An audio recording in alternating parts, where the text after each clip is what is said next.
بسم اللہ الرحمن الرحیم۔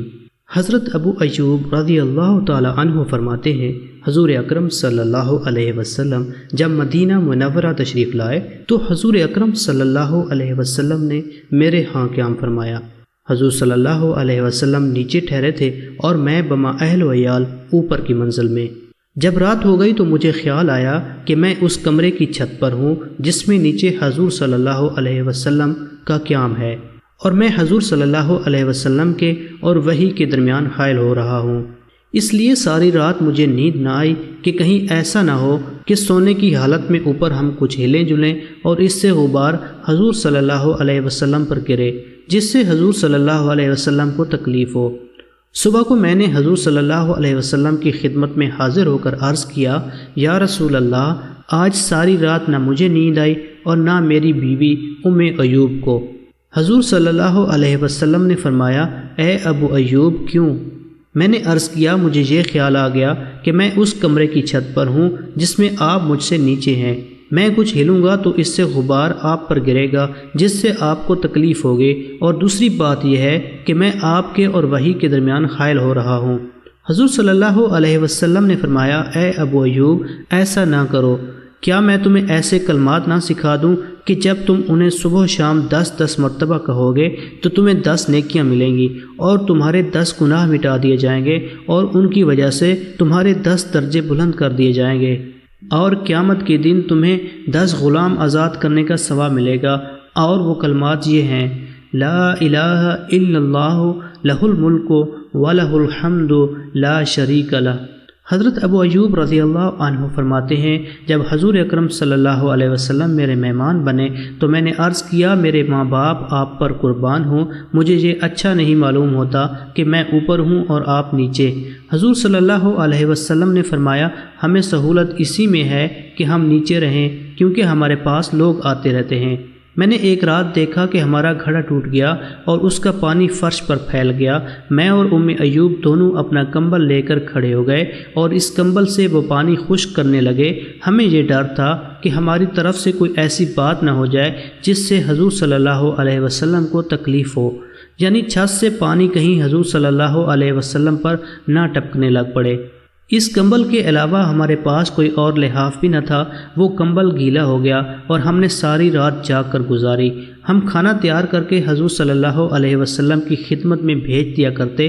جب آپ صلی اللہ علیہ وسلم بچا ہوا کھانا واپس کرتے تو ہم اسی جگہ سے خاص طور سے کھانا کھاتے جہاں آپ صلی اللہ علیہ وسلم کی مبارک انگلیاں لگی ہوتی، یوں ہم حضور صلی اللہ علیہ وسلم کی برکت حاصل کرنا چاہتے۔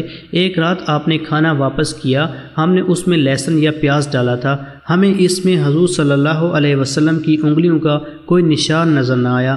میں نے جا کر حضور صلی اللہ علیہ وسلم سے عرض کیا کہ ہم آپ کی انگلیوں والی جگہ سے برکت کے لیے کھایا کرتے تھے، لیکن آج آپ نے کھانا ویسے ہی واپس کر دیا ہے، اس میں سے کچھ نہیں کھایا۔ حضور صلی اللہ علیہ وسلم نے فرمایا، مجھے اس کھانے سے لہسن یا پیاز کی بو محسوس ہوئی، اور میں اللہ تعالیٰ سے مناجات کرتا ہوں اور فرشتوں سے بھی بات کرتا ہوں، اس لیے میں نہیں چاہتا کہ میرے منہ سے کسی طرح کی بو آئے، لیکن آپ لوگ یہ کھانا کھا لو۔ حضرت ابراہیم بن عبد الرحمن بن عبد القاری رحمۃ اللہ علیہ کہتے ہیں، میں نے دیکھا حضرت ابن عمر رضی اللہ عنہ نے اپنا ہاتھ ممبر پر اس جگہ رکھا جہاں حضور صلی اللہ علیہ وسلم بیٹھا کرتے تھے، پھر اسے اپنے چہرے پر رکھ لیا۔ حضرت یزید بن عبداللہ بن قصید رحمۃ اللہ علیہ کہتے ہیں، میں نے حضور صلی اللہ علیہ وسلم کے بہت سے صحابہ کو دیکھا کہ جب مسجد خالی ہو جاتی تو حضور صلی اللہ علیہ وسلم کی قبر اطہر کی جانب ممبر کی جو چمکدار اور چکنی مٹی ہے اسے دائیں ہاتھ سے پکڑ کر قبلہ کی طرف منہ کر کے دعا کرتے تھے۔ حضرت ابو لیلہ رضی اللہ عنہ کہتے ہیں، حضرت اسید بن حضیر رضی اللہ عنہ بڑے نیک، ہنسمکھ اور خوبصورت آدمی تھے۔ ایک مرتبہ وہ حضور صلی اللہ علیہ وسلم کے پاس بیٹھے ہوئے باتیں کر کے لوگوں کو ہنسا رہے تھے کہ اتنے میں حضور صلی اللہ علیہ وسلم نے ان کے پہلو میں انگلی ماری۔ انہوں نے کہا، آپ کے مارنے سے مجھے درد ہو گیا۔ حضور صلی اللہ علیہ وسلم نے فرمایا، بدلہ لے لو۔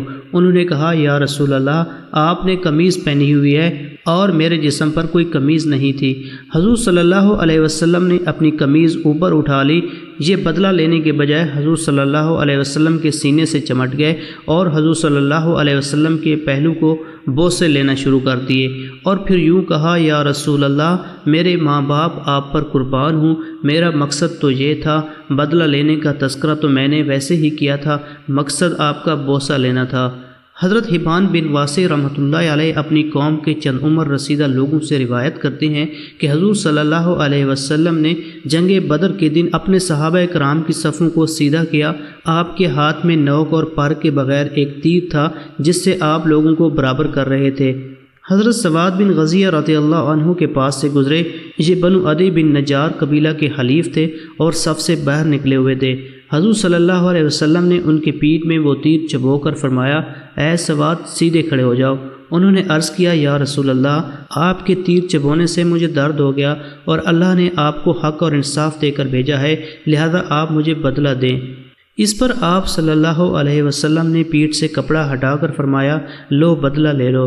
وہ حضور صلی اللہ علیہ وسلم سے چمٹ گئے اور حضور صلی اللہ علیہ وسلم کے پیٹ کے بوسے لینے لگے۔ حضور صلی اللہ علیہ وسلم نے فرمایا، اے سواد، تم نے ایسا کیوں کیا؟ انہوں نے کہا، یا رسول اللہ، آپ دیکھ ہی رہے ہیں کہ لڑائی کا موقع آ گیا ہے، شاید میں اس میں شہید ہو جاؤں، تو میں نے چاہا کہ میری آپ سے آخری ملاقات اسی طرح ہو کہ میری کھال آپ کی کھال سے مل جائے۔ اس پر آپ نے ان کے لیے دعائے خیر فرمائی۔